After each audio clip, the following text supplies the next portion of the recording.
We're on day 2 of chapter 3, section 8, simple and compound interest. And I want you to start today with a little quiz on the simple interest and the balance that we talked about yesterday. So please pause the video and try these two problems, and then come back and we'll walk through them slowly so you can see how it's done if you need help. Okay, so when you are asked to find simple interest, and you will be asked this on the test, your first step is to write down that equation for simple interest. So let's say it together. I equals PRT. Good, I equals PRT. And when you see no operation between the P and the R and the T, you know the operations are? Multiplication. That is the invisible operation there, okay? So now we are finding interest. So the I will remain unknown, but we have the other three terms. We can find them, they were listed above. So principal, P, you can see, is $1,100. And then we're going to multiply, so I'm going to use parentheses to show that this next number is right next to 1,100. It's another way of showing multiplication when you have real numbers. We need the rate, but the rate is given to us with a percent sign. So that's not a working number that we use. We need to convert that 3.8 or 3.5% to a working number. And what is 3.5% as a working decimal number? Audrey? 0.035. Good. 0.035. We move the decimal 2 places to the left when we take away the percent sign. It's always 2 places to the left. Take away percent sign, take away 2 places. Okay? And then the time is given to us in years. So what number will we use? 4. That is what we're given, the time in years. Okay? If it was 4 months, we would have to put 4 over 12 because 4 months is 4/12 of a year. But this is just years straight away. So there you go. And now you simply multiply. So go multiply, come back and check it. So we have interest of 154 years. Yeah, dollars. Nobody got that, okay. Number 2, the difference between 1 and 2 is we're being asked to find what in number 2? This is different, is he? The balance. So what does the balance have in it? Is he? So it has the principal, the money you put in or the money you borrow, right? Oh, in this case, we're putting money in the account. Plus the interest that's being earned. And this is simple interest again. So how much money are we putting in, Brian? $300. And we're going to add, let's put this expression in parentheses, the interest, right? Based on, again, $300. So we have $300 for the principal, and the interest rate is 4%. How do you write 4% as a working number? Colin? 0.04. 0.04 times, we have time, and look at here, they give you time as 21 months. So we can't just put 21, that would be 21 years. We're going to write 21 over 12 times 21 over 12. Okay, we've got a decimal in here, we've got a fraction in here. Can we reduce 21 over 12? Yes. What goes into both of these numbers? 3. Okay, so this top numerator could become 7, and the denominator 4. Okay, so we have met the total balance will be $300. I'm going to drop the dollar sign for a minute. I'm going to put it down here. The answer is dollars, so I'll remember it at the end. But I'm trying to make this a little bit cleaner.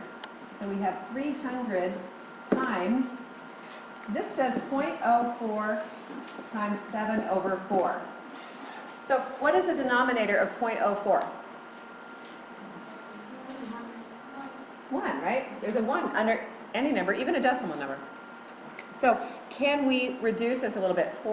Can 4 go into 400ths? I mean, we know it can, right?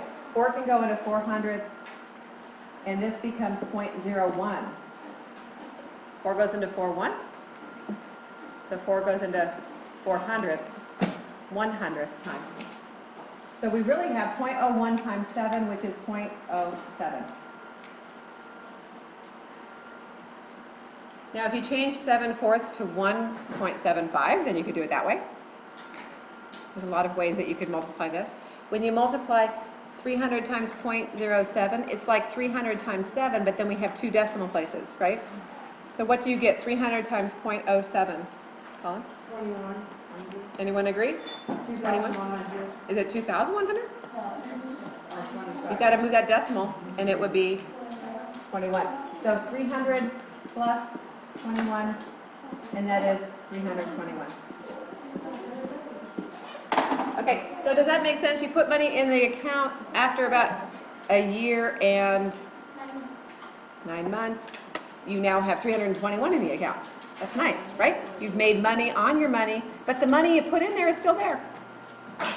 So you have 321 as a balance.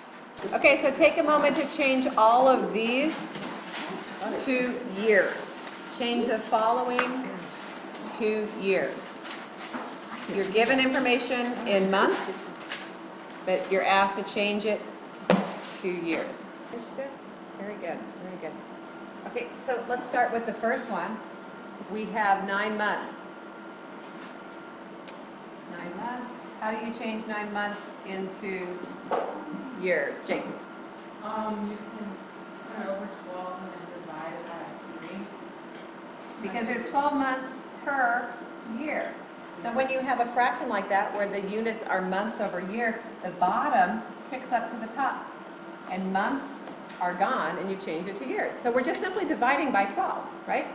And what would you change that to as a fraction? I divided it by 3 and I made it 3 over 4 and then I timed that by 25. So 3/4 of a year, you could call it 3/4 of a year. What is it as a decimal? 0.75 of a year. Okay, good. How about 27 months? How did you do that one, Brian?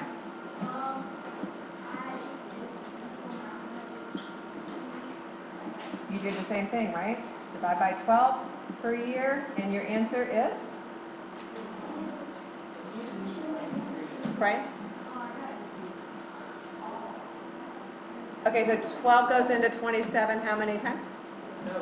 2 times. And what's the remainder? 3, right? 3 over 12, which is 2 and 1/4 of a year. If you wanted to write that as a decimal, 1/4 is 0.25. You could write it as 2.25 years. Okay, and the last one, 14 months. Divided by 12 months per year. Months cancel out, year pops to the top. And what does this equal, Stuart? 1 and 1/6 of a year. Good. There you go. So if you are given time in months and you're asked to find simple interest, you are going to have to take those months and change them to years every time. All these numbers that need to be rounded, right? So you could leave it like this or call it 7 over 6. It's 7/6 of a year, right? And then hopefully the denominator will cancel with something in the numerator. If you get that sort of a month. Still the same answer or not? 7/6 is equal to 1 and 1/6, yes. It's an improper fraction when you say 7/6, and it's a mixed number when you say 1 and 1/6. Okay, good. So today we get to move to a more sophisticated type of interest, compound interest.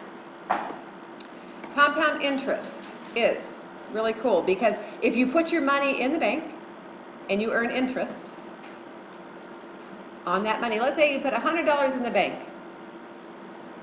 and you earn $1 interest. How much do you now have in the bank? What's your balance? 101. Now the next time you go to earn interest, the bank will give you interest not only on the 100, that would be simple interest, but instead they're going to give you interest on 101, the $101 you had in before. So the second time you get interest, rather than giving you $1, they might give you like $1.10. You're getting a little more interest, you see, because you have interest not just on the principal, but also on the interest that was added. Okay, so it's a really tough, kind of crazy little formula, and we're going to learn it now. So you might need to pause and take this down. All right, so the amount or balance you have in the bank is A.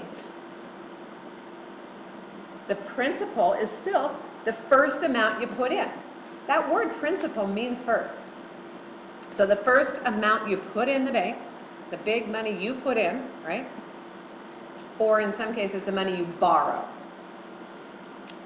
We're going to talk about putting money in a bank at this point. Notice that the rate is still a percent, and we're going to add it to 1 inside of parentheses. Order of operations will be important. We're going to have to simplify the parentheses first, okay? And the time is in years, just like it was with simple interest. But the time is now a little exponent up above the final parentheses, okay? Okay, you do not need to write what you are now going to see. You're going to see that I have a place to go here. This is just a link to Compound Interest Simulator. There shouldn't be an N there. Okay. So we're going to go here. You do not need to write this. You could go to this if you wanted to this Compound Interest Simulator. And look at this. Here's a savings account. Do you see? The principal is $100 put in the account. Way here at the 0 time in years. Spencer, just be quiet, please. The time invested here, you can see down here on the x-axis is 10. 10 years way out here. So 1, 2, 3, 4, 5, 6, 7, 8, 9, 10. Okay?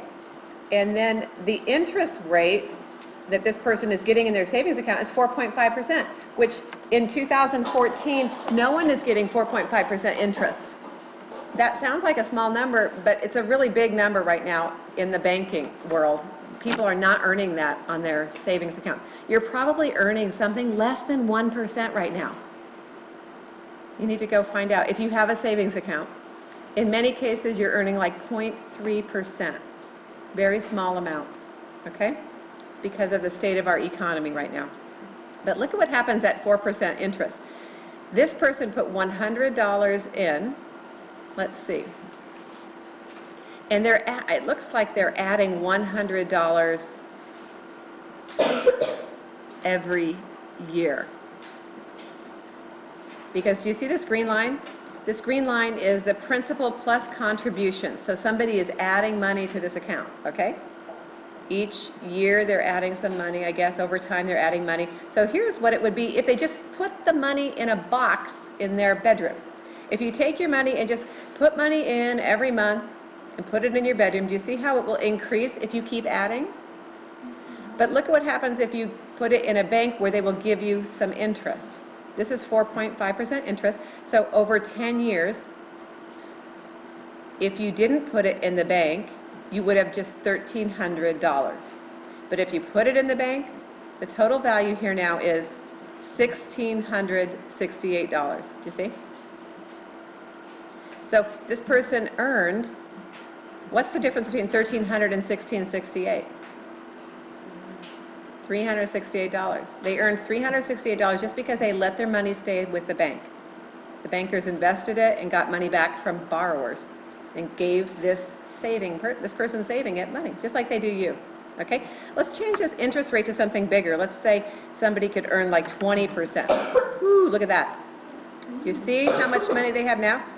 They now have $4,487 instead of $1,300 if they kept it in a box under their bed. Okay? You want to see 50% interest? Woo! Look at that. They have $45,000 in 10 years instead of $1,300. So, you know, they never going to give you that interest. Look at that. It's too expensive. It's too expensive. But let's see. Once upon a time, people could get 8% interest. Maybe in your life that will happen again. 8%. Look at that. 2,051. This is the kind of interest that people get, or this is the type of rate that people get in the stock market. Your families probably invest in mutual funds and stocks and things. And this is a common return, 8% return.